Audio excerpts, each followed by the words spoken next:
Moi, c'est. Toi, c'est qui? Toi, c'est qui? Toi, c'est qui? Qui m'ouille?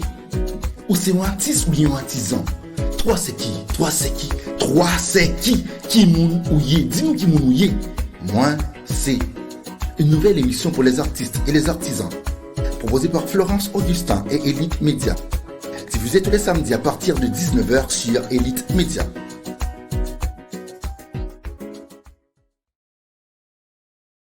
Bien, chers amis internautes, bonsoir.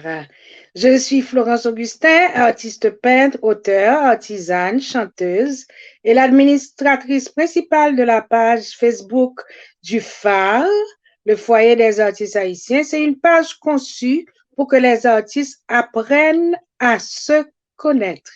Amis internautes qui nous suivez dans le monde entier, nous vous invitons à partager le lien avec vos amis.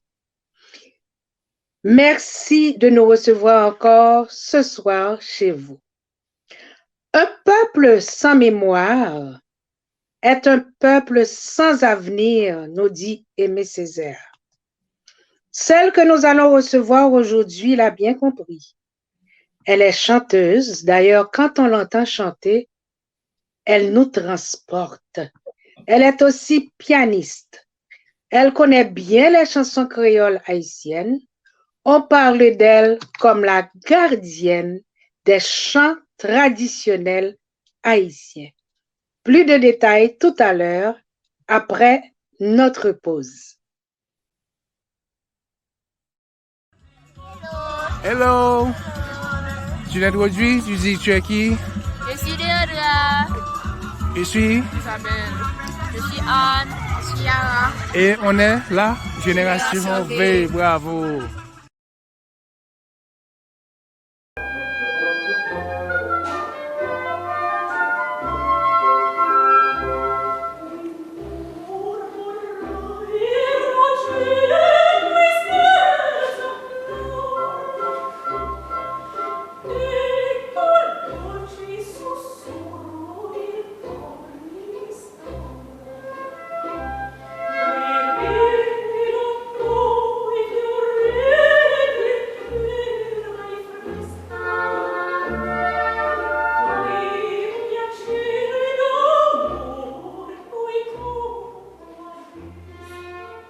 Alors, notre artiste, merci d'avoir répondu à notre invitation. Qui mounouye? Moi, c'est Karine Margon. Chanteuse. Moi, je suis une chanteuse, oui. My God, je continue en français. Oui. Comme tu veux. Français ou créole, comme tu veux. Okay. Je suis haïtienne et c'est vrai que je joue un peu de piano, mais je ne suis pas une pianiste. Okay. J'ai appris le piano avec Micheline Laudin-Denis, mais c'est un piano qui m'a seulement aidé dans les travaux que j'ai eu à faire par la suite. Mais j'ai chanté. Alors, j'ai chanté toute ma vie. J'ai chanté depuis mon jeune âge. J'ai été membre fondateur de la chorale Voix et Harmonie, une chorale folklorique en Haïti. Et donc, j'ai fait de longues années avec eux. J'ai chanté à la Schola Cantorum, qui est une chorale classique en Haïti, donc à l'école Sainte-Trinité, qui avait un orchestre, etc., et aussi une chorale. Donc, j'étais dans ces chorales classiques et folkloriques, les deux en même temps. Et bien entendu, j'ai pris des cours de chant, j'ai pris des cours de musique, et donc j'ai été formée. Mais je n'ai pas seulement fait le chant. En tant qu'artiste, j'ai fait la peinture pendant une certaine époque, pendant quelques années. J'ai peint, mais pas des tableaux comme Florence. J'ai peint sur de la poterie. Donc, j'avais une production qui s'appelait Allovie. Et donc, je peignais sur de la poterie haïtienne, de l'argile. Et j'ai en plusieurs fois exposé dans des galeries plutôt artisanales. Ça n'a pas duré très longtemps. Ça a duré peut-être 6 ans. Et après, je me suis arrêtée à cause de l'embargo. Donc, voilà. Aujourd'hui, je fais autre chose. Dis-moi, Karine Margon, où est-ce que tu as appris à chanter? Bon, j'avais d'abord une voix qui existait là, et c'est pourquoi j'ai été d'abord chanter à voix et harmonie, la chorale folklorique. Et c'est de là étant que j'ai commencé à prendre des cours avec Alzi Rocou d'abord, Michel Desjans ensuite. Que nous saluons, hein, nous les saluons. Et Michel Desjans ensuite. Et ensuite, Michel fait aussi un professeur de piano pour moi. Et ensuite, j'ai pas vraiment pris des cours de chant pendant longtemps en Haïti. J'ai plutôt chanté en Haïti. C'est quand je suis arrivée en Floride en 2005 que lorsque j'ai fait mon projet Chansons d'Haïti, donc la publication de recueils de chansons, alors pour accompagner mes recueils, il me fallait des CD pour permettre aux gens d'écouter les chansons. Et mon mentor, qui est malheureusement mort, Julio Racine, m'a obligée à retourner sur les bancs de l'école. Et là, j'ai été vraiment formée par un professeur, un ténor, Curtis Abrahamson. Et c'est lui vraiment qui m'a vraiment donné toute la puissance, qui m'a fait découvrir ce que ma voix pouvait faire. Très jolie voix, je le répète d'ailleurs. Dis-moi, qu'est-ce qui t'a inspiré? Qu'est-ce qui t'a poussé à chanter? Est-ce qu'il y avait des musiciens chez toi? Non, oh oui, ma famille est une famille de musiciens. Mon père lui, il jouait au violon d'abord, puis au violoncelle. Et la famille de ma maman, ils étaient tous des musiciens. D'ailleurs, mon grand-père, donc le père de ma mère, c'est lui qui a formé en Haïti, vers les années 1936-40, le premier quatuor à cordes en Haïti. Et ensuite... Il s'appelait comment? Pro Arte, que le quatuor s'appelait. Et donc, il était composé essentiellement de mon grand-père, mon oncle, le frère de ma mère, les deux frères de ma mère, plus un autre dont j'oublie le nom pour l'instant. Mais donc, ils ont fait... Je suis née vraiment d'une famille musicienne. Le frère de ma grand-mère, c'est lui qui a composé Haïti Chérie. Okay? Rappelle aux internautes comment il s'appelait. Il s'appelait, non, ça c'était Othello Bayard, le compositeur d'Haïti Chérie. Il est le frère de ma grand-mère.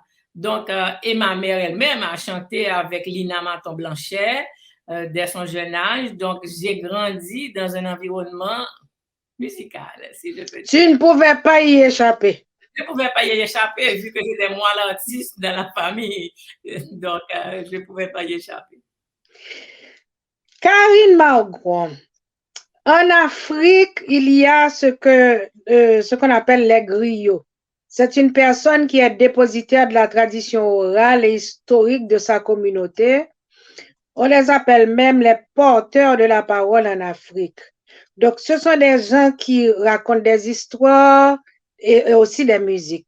Toi, tu ne t'es pas arrêté à cela. Tu as senti le besoin de préparer des recueils de musique accompagnés de CD. Qu'est-ce qui t'a poussé à le faire? Bon, et je suis venue aux États-Unis en 2005, en Floride, et j'étais très malade à cette époque, et c'est pourquoi j'avais dû voyager.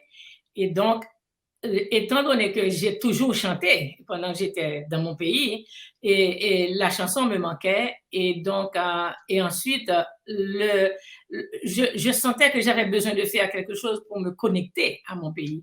Et donc, je me suis dit, un jour, j'ai un ami qui m'a demandé si j'avais des partitions de petites chansons haïtiennes. Je lui ai dit non, ça n'existait pas. OK? Il me dit, mais pourquoi tu ne fais pas ça? Mais je lui ai dit, mais. Et puis après, j'ai beaucoup réfléchi. Je me suis dit, mais j'ai toutes les capacités parce que je chante, j'ai plein de chansons dans ma tête et je suis musicienne et je suis graphiste en tant que métier. Mon métier est le métier de graphiste, infographiste. Donc, j'ai travaillé dans des imprimeries pendant de longues années. Et donc, j'avais tout ce qu'il fallait pour monter un recueil de chansons. Et j'ai trouvé, heureusement, à cette époque-là, mon mentor, donc Julio Racine, qui lui aussi était exilé aux États-Unis et malade aussi, et donc qui a accepté de m'accompagner dans le projet. Et donc, voilà, j'ai commencé à travailler. Et donc, quand j'ai commencé, j'ai préparé 3 recueils et on m'avait dit, les gens qui étaient dans la musique m'avaient dit, mais tu veux faire trop. Mais non, mais mon professeur à moi, il m'avait dit, non, si tu commences un cahier, tu dois avoir au moins 3 cahiers déjà prêts. Alors, oui. Karine Magouan, chacun a une façon de jouer une mélodie. Et parfois, les paroles changent de génération en génération. Comment as-tu fait pour déterminer que l'air que tu transcrivais dans tes recueils, c'était le bon air? Comment as-tu fait pour arriver à ce travail? Bon, je suis avant tout aussi une chercheuse. Donc, non seulement je connaissais beaucoup de chansons, puisque je les avais chantées avec Michel Desjans, mais la voix et harmonie. Voix et harmonie, oui, dans la chorale folklorique. Mais aussi, quand il s'agissait de chansons folkloriques, je ne m'arrêtais pas à ce que je savais. Je questionnais les adultes, les grands, les vieux qui avaient vécu une certaine époque et qui connaissaient les chansons. Et j'ai beaucoup marché aussi dans mon pays. J'ai visité mon pays, j'ai été dans beaucoup de la cour, dans les milieux vaudous, où là, ils ont, c'est là vraiment comment dire, c'est une sorte c'est là qu'ils gardent beaucoup de chansons folkloriques. Et donc, j'ai fait beaucoup de recherches. J'ai beaucoup marché à travers le pays, questionné beaucoup de gens, cherché. Et même quand quelqu'un me disait, voilà, ils connaissent telle chanson, mais je ne m'arrête pas sur ça. Je peux te dire, parce que même pour Candio, le grand Candio, OK, et sa grande chanson Erzuli Neneno, OK, qui a été interprétée par beaucoup de grands chanteurs, Jean Coulan, Chotobi Saint, etc. Mais c'est une chanson qui a été complètement déformée. Donc, moi, dans ma recherche, j'ai trouvé ça. Donc, je ne m'arrête pas à ce que j'entends. Je cherche, je vais, je fouille et je cherche et je donne ce que je pense qui est la bonne chose. Laisse-moi donner à nos amis internautes une idée du travail titanesque que tu as effectué. En 2008, tu commences le travail seul avec Julio Racine de Regret et Mémoire. Julio Racine était flûtiste, compositeur et chef d'orchestre. En 2009, tu commences vraiment cette initiative de chansons d'Haïti. En 2013, tu amènes les chansons d'Haïti sur les fonds baptismaux à Port-au-Prince.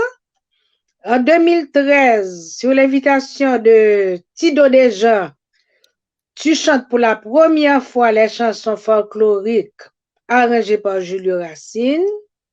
En 2013, encore en novembre, Chansons d'Haïti produit son premier concert à Port-au-Prince, mettant en vedette Micheline Lodon-Denis, Jaël Auguste et toi. En mai 2014, sur l'invitation de l'ambassade d'Haïti à Berlin, tu présentes une conférence chantée à l'Institut français de Berlin. En novembre de la même année, tu organises à Port-au-Prince un concert en hommage à Raoul Guillaume, qui avait beaucoup de musique haïtienne. Et c'est à ce moment-là que tu publies les volumes 4 et 5 de Chansons d'Haïti, dont le 5e est entièrement dédié à Raoul Guillaume. En avril 2015, tu es invité par le directeur de l'école de musique de l'Université de Minnesota, le violoniste chef d'orchestre Rudy Perrault, à performer un lecture-récital dans le cadre du festival Shades of Africa. Est-ce que jusque-là, j'ai donné de bonnes références? Ça va, oui, oui. OK. En 2016, tu as un hommage à Candio dont nous parlions tout à l'heure, qui s'appelle en réalité Auguste Lincent de Pradine. Et c'est aussi un hommage à Annecy Desroses. Oui. Donc, une publication du volume 6. Tu as les 10 chansons de Candio et 10 chansons d'Annecy. En novembre 2017, tu produis un CD tambour âme ancestrale dans le cadre de la sauvegarde du patrimoine rythmique haïtien, avec la participation du percussionniste Welele Doubout. En mars 2018, tu as un concert à Pétionville pour présenter des volumes 8 et 9. OK? 10 classiques de la chanson haïtienne pour voix et piano.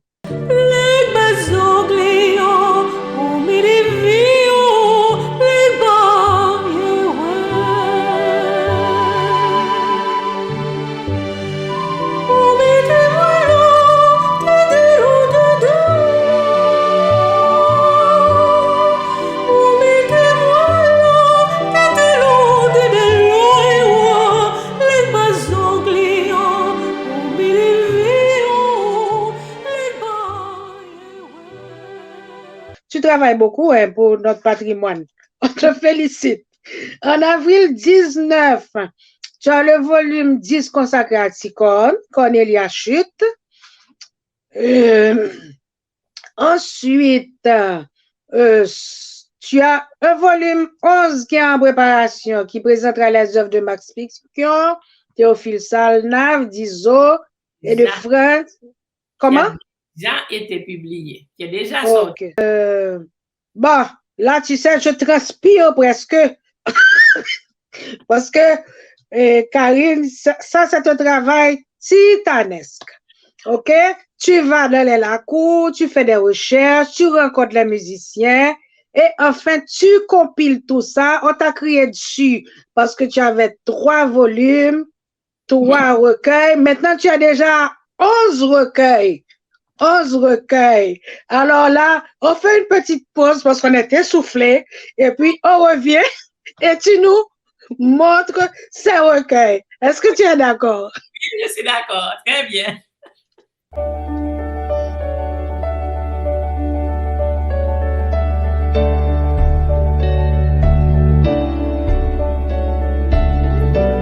Bonjour tout le monde. C'est vrai, nous connaissons le pays d'Haïti qui a un problème. Mais ça ne veut pas dire pour l'esprit nous rester bloqués. Pas oublier sur Antenne Elite TV, nous sommes capables d'apprendre un pile d'autres bagailles pour nous capables de nourrir l'esprit nous parce que temps pas camper. Salut à tous, je suis Étienne Roland, professeur de maths depuis tantôt 18 ans. On m'a chargé de vous dispenser un cours de mathématiques en 9e année. À bientôt. Bonsoir tout le monde. Moi, je suis Darine Esfamam. Moi, l'école, Collège Rex El Shaddai depuis 2000. Je fait LS1, moi j'ai 18 ans. Je dis merci Elite TV qui permet moi d'apprendre tout ça que je jeune sens pour me apprendre l'école. Qui permet moi d'apprendre pile bagaille qui me en jeune l'école là. Il y a des gens qui aiment apprendre comme ça tout, on fait même jamais.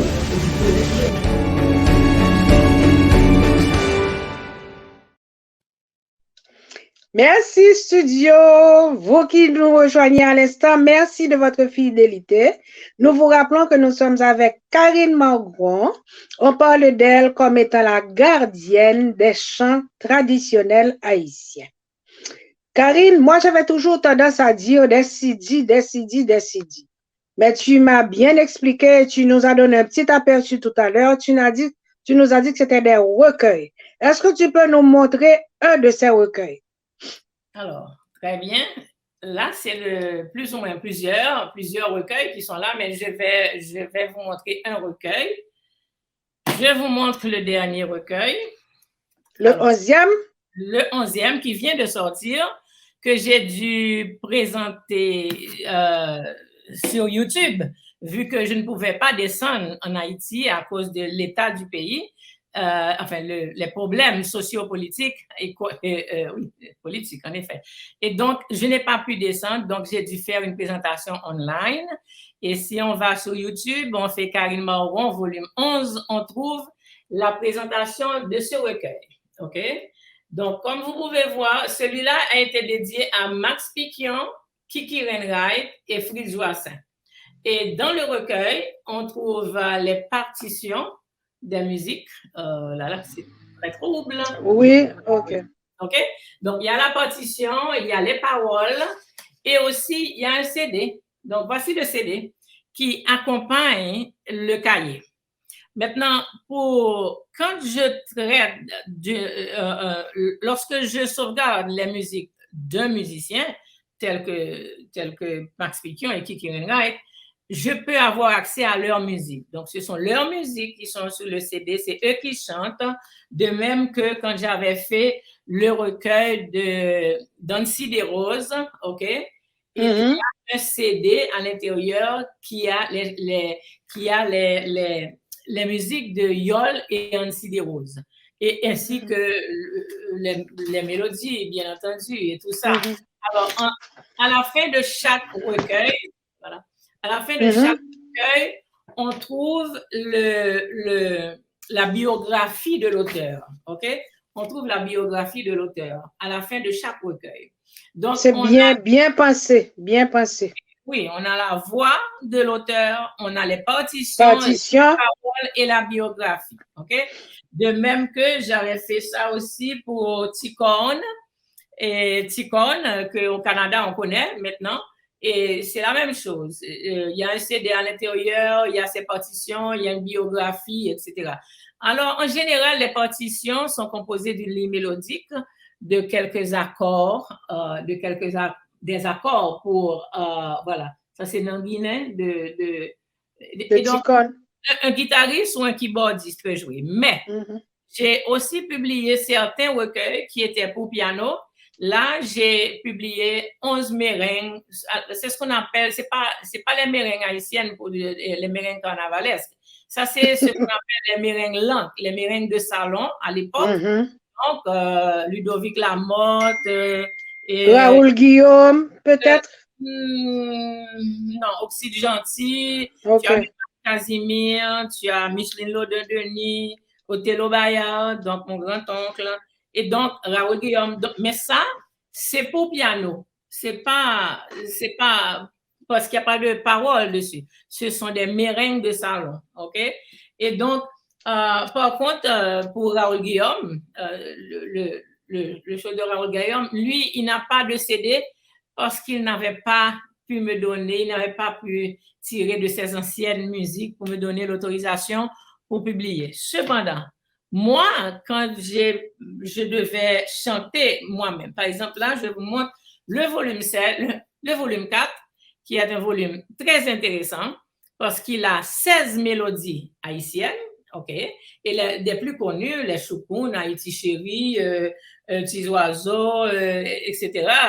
Mais ça, c'est pour piano et voix.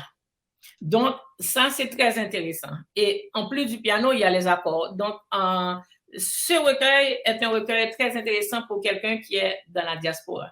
OK? Maintenant, il y a des recueils comme celui-là, le numéro 1, 2 et 3. C'est moi qui ai chanté là-dedans, dans tous ces recueils-là, parce que ce sont des recueils qui ont beaucoup de chansons folkloriques. Donc, il fallait chanter. Donc, voici le CD qui va avec le recueil. Donc, à ce moment-là, j'ai chanté. Mais quand j'ai chanté, je n'ai pas chanté comme une soprano qui est sur les planches et qui donne une interprétation extraordinaire. Parce que c'est un matériel didactique avant tout. Donc, j'ai chanté très simplement avec un petit accompagnement très simple à la guitare ou au piano, juste pour permettre à la personne qui va utiliser le recueil d'écouter la mélodie et d'entendre bien les paroles, la façon de prononcer les paroles. Donc ça, c'est pour les étudiants et pour les professeurs? Oui, les deux, étudiants et professeurs. Oui, ce n'est pas une méthode. C'est de la sauvegarde de chansons. Donc, c'est plein de chansons. Il y en a qui sont plus difficiles que d'autres. Donc, c'est au professeur de musique à ce moment-là de choisir la chanson qu'elle veut interpréter avec ses élèves, qu'elle veut jouer avec ses élèves. Je te regarde qui présente tes recueils et je me dis, finis les répétitions longues. Parce que tu sais que dans les répétitions, il y avait toujours, non, ça c'est un sol, non, ça c'est un ré, ça c'est... Donc là, maintenant, c'est fini tout ça. Et on se procure ton recueil et puis on écoute et on joue ce que l'on voit. Il n'y a plus de répétitions longues, les répétitions deviennent... Ben c'est bon.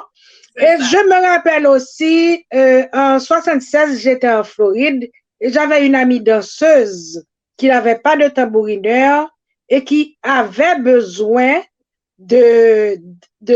d'enregistrer un tambourineur sur cassette à l'époque. Oui, sur Tu cassette. vois, sur cassette à l'époque, elle avait besoin d'un tambourineur pour que cette personne joue pour elle pendant 1 heure ou 2 heures, de façon à ce qu'elle fasse répéter ses élèves Voilà. pendant les séances de répétition. Mais toi, tu as sorti le recueil avec tambour ancestral, c'est ça? Alors, ce n'est pas un recueil, c'est un CD. Le voici. Ah bon, tu as dit CD, hein, tout à l'heure. Oui, oui. Là, ce n'est pas... Non, écoute. Là, ce n'est pas un recueil. OK. C'est un CD. OK. Didactique qui contient à l'intérieur la photo des tambours. Bon, je vais vous montrer oui, ça. c'est bon. La photo des tambours et aussi la manière de faire les batteries de tambours, parce que chaque rythme a des tambours différents à utiliser pour jouer ces rythmes-là. Donc, tout ça est inscrit là. Et maintenant, dans ce CD, il y a 10 rythmes. C'est terrible, ça. OK. Il y a 10 rythmes. Et donc, ces rythmes-là, ils sont joués pendant 3 minutes, chaque rythme. Donc, je dis par exemple la contredanse, Yanvalou, Maï, Ibo, Congo, Nago, Petro, Banda, Rabodaï, Petro, Rabodaï. Chaque rythme est joué pendant 3 minutes sans rien là-dessus. Ça veut dire sans, pas de chanson, pas de parole, rien, seulement le rythme. Maintenant, ce qui veut dire qu'en répétition, on peut commencer avec le CD. On a qu'à essayer. Bon, ça, écoutez, je vais vous dire, j'ai été voir une danseuse, une amie à moi, et un danseur qui a une école de danse. Elle m'a dit, Karine, ça c'est pour moi que tu as fait ce CD-là. Parce que quand on n'a pas de tambourineur, et souvent quand il part à l'étranger pour aller faire des présentations en Angleterre surtout, il me dit, mais je n'ai qu'à mettre ton CD. Et puis le Petro, par exemple, je le mets et je le joue en loop. Et donc, ça continue sans arrêt jusqu'à ce que moi, j'ai terminé. Donc, c'est bon pour les danseuses, c'est bon pour les musiciens, les compositeurs. Enfin, c'est un élément didactique et c'est un outil vraiment précieux pour les musiciens haïtiens. Je dois te dire. J'ai fait ça parce que en 2008, 10 ou 13, quand j'ai présenté mes premiers recueils en Haïti à la Focale, j'avais déjà sonné la sonnette d'alarme, OK? Disant qu'il fallait commencer la sauvegarde des rythmes haïtiens. Parce que nos rythmes, on est en train de perdre nos rythmes sont tellement influencés par l'Amérique du Nord, l'Amérique, les autres, enfin, la globalité, quoi, le monde entier, que maintenant nous perdons nos rythmes. Les jeunes déforment les rythmes. Donc, il n'y a rien, mais il faut sauvegarder ça. Il faut fixer ça quelque part. Donc, j'avais déjà sonné le coup d'alarme, mais on ne m'avait pas encore écouté. Maintenant, j'ai produit ce CD comme premier CD avec 10 rythmes. Mais écoute, on a plus que 300 rythmes. Mais moi, j'en ai mis 10 en attendant, là, les plus populaires. Maintenant, j'ai été très heureuse de voir que la Focale, qui est un de mes sponsors, l'année dernière, a commencé à faire le travail. Elle a fait des séances de travail avec des jeunes qui voulaient apprendre le tambour et qui voulaient apprendre les rythmes. Et donc là, maintenant, il y a de la formation pour les jeunes qui apprennent ces rythmes-là. Donc, le message est passé et ça continue. Je vais bientôt... Tu as dit une chose qui m'a frappé là. Tu as dit que chaque rythme a son tambour. Oui, certainement. Dans ton CD là, tu as combien de tambours? Alors, dans le CD, non, le CD est joué. Tous ces rythmes-là sont joués avec environ peut-être 6 ou 7 tambours, OK? Mais je vais te dire, par exemple, si tu vas jouer un rythme qui est de la famille du rada, OK? Donc, il te faudra 3 tambours pour ça, un minimum. Tu peux ajouter un minimum pour jouer le rada. Il te faut en créole ce qu'on appelle le maman, le second et le boulaye, ou encore la junto, le hunto ou le katani. C'est 3 tambours différents. Maintenant, si tu veux jouer du rara, par exemple, il va te falloir avoir le tambour rabodaï, qui est un tambour qui est long. C'est ce tambour que ces gens approchent devant eux quand ils vont dans le carnaval. Il faut le rabodaï, il faut le gros baka, il faut la petite caisse, il faut la vaccine, il faut le tcha-tcha. Donc, il y a cette combinaison de percussions qu'il faut avoir pour pouvoir jouer du rabat. Donc, chaque famille de tambours et chaque famille de rythme a des tambours bien spécifiques qu'il faut jouer avec. Il y a des tambours qui sont des tambours qui sont faits avec des bois très durs, très lourds et qui sont recouverts de peau de bœuf. Mais il y a d'autres tambours, comme par exemple le tambour à bodaï pour aller au carnaval et jouer, etc. C'est un bois léger et c'est une peau de cabri. Donc, il y a toute une manière beaucoup de choses à savoir. Tout à fait. Le rythme et le tambour, yeah. Et la danse et la musique, et quand on veut jouer au tambour. Voilà. Oh, c'est très riche. Hein? Tu sais, avec toi, on découvre la richesse de notre culture. Ça, ce sont des choses que je suis très heureuse de partager avec les internautes parce que je suis sûre qu'il y en a beaucoup qui n'étaient pas au courant. On va faire une petite pause encore, Karine, et puis on revient. Tu vas nous parler de tes projets parce que je suis sûre que tu en as. OK. Vous vous sentez dépassé? Épuisé? Vous avez l'impression que vos prédispositions ou vos tendances personnelles sont combinées à un stress écrasant ou une dépression? Les événements des dernières années ainsi que l'évolution de l'environnement de travail nous ont tous impactés.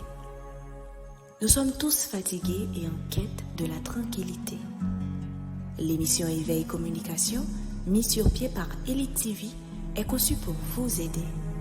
Éveil Communication est axé sur la relaxation mentale et la paix intérieure. Tous les vendredis soirs sur Elite Media, Éveil Communication pour prendre soin de soi à travers la méditation, des échanges pour améliorer votre santé physique, mentale et spirituelle.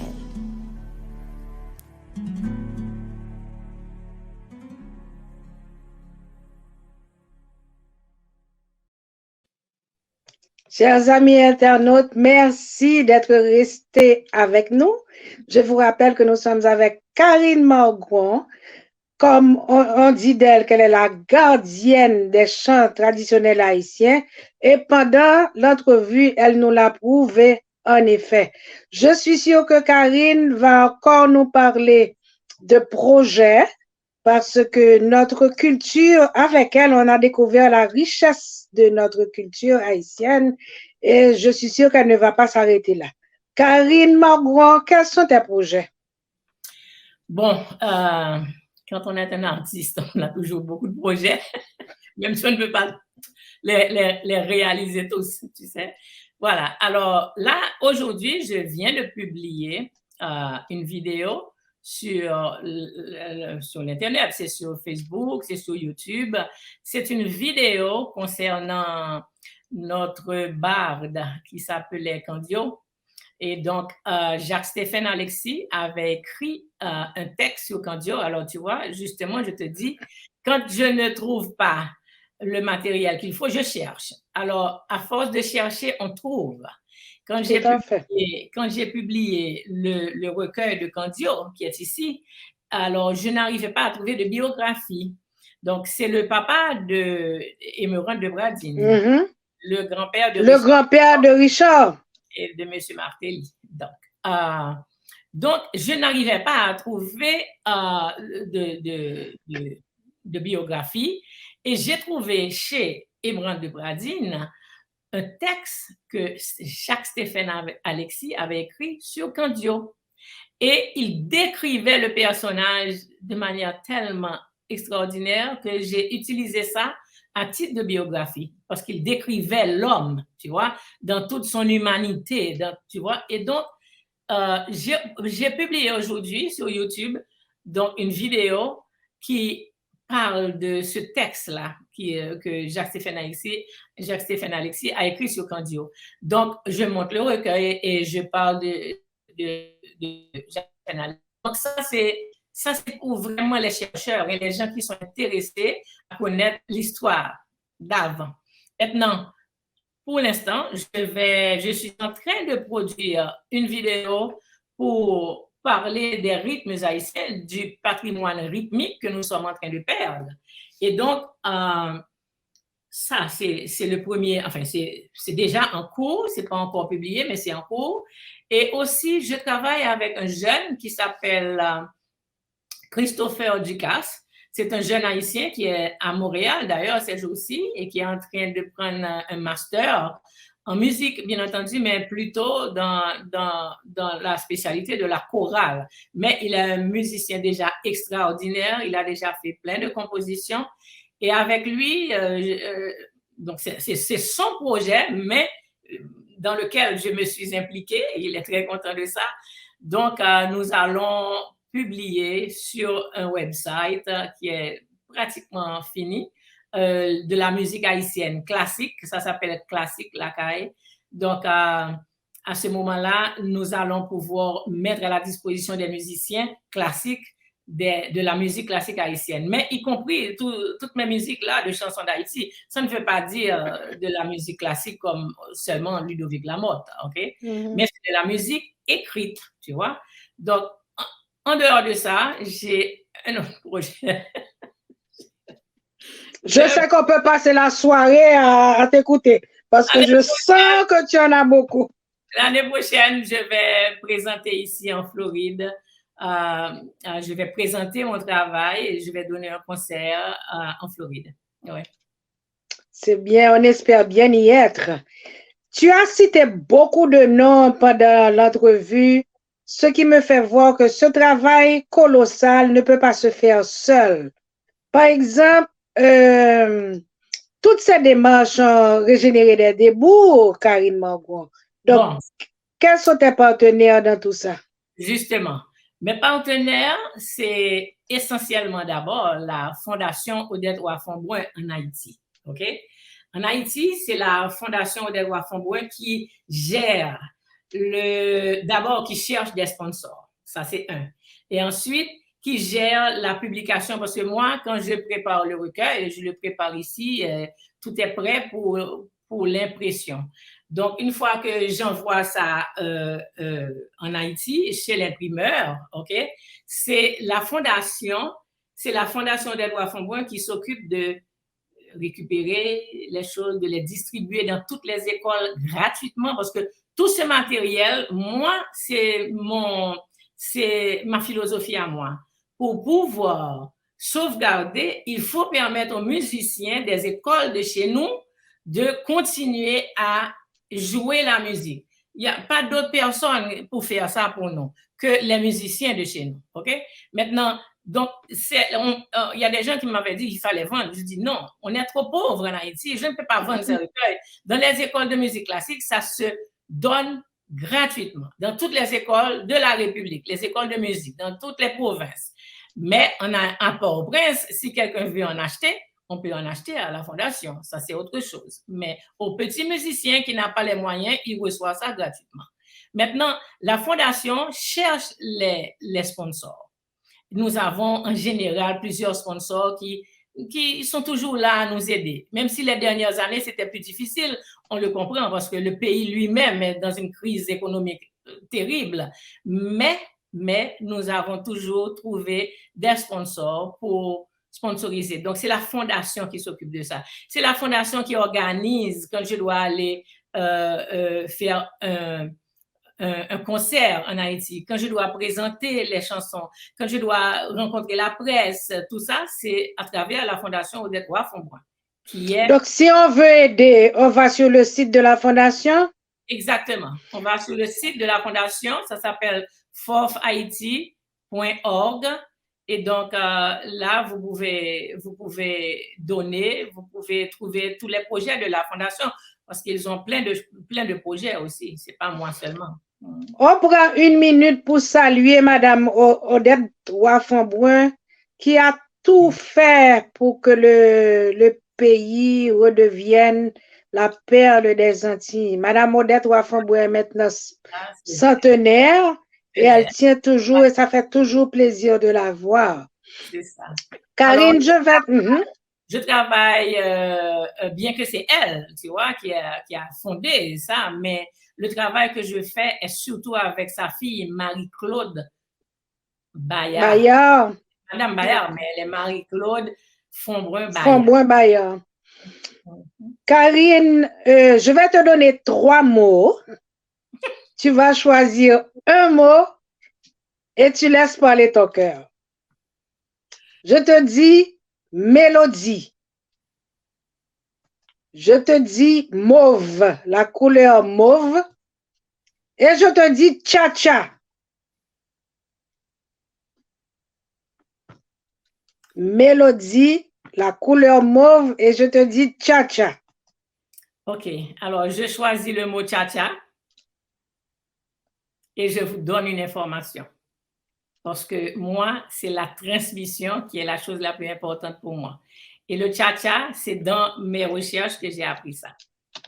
Le cha-cha est un instrument de musique, essentiellement, chez nous, on l'appelle cha-cha, mais il est à travers le monde entier. Mais à l'époque des Indiens, OK, le cha-cha en Haïti était fait en Haïti et il était orné avec des foies de l'or. Et les Indiens des autres pays, des autres îles de la Caraïbe venaient acheter des cha-cha en Haïti et faisaient du troc. Donc, ils apportaient autre chose pour pouvoir retourner chez eux avec les cha-cha haïtiens. Donc, les cha-cha, c'est un héritage indien que nous avons en Haïti. Un instrument de musique indien.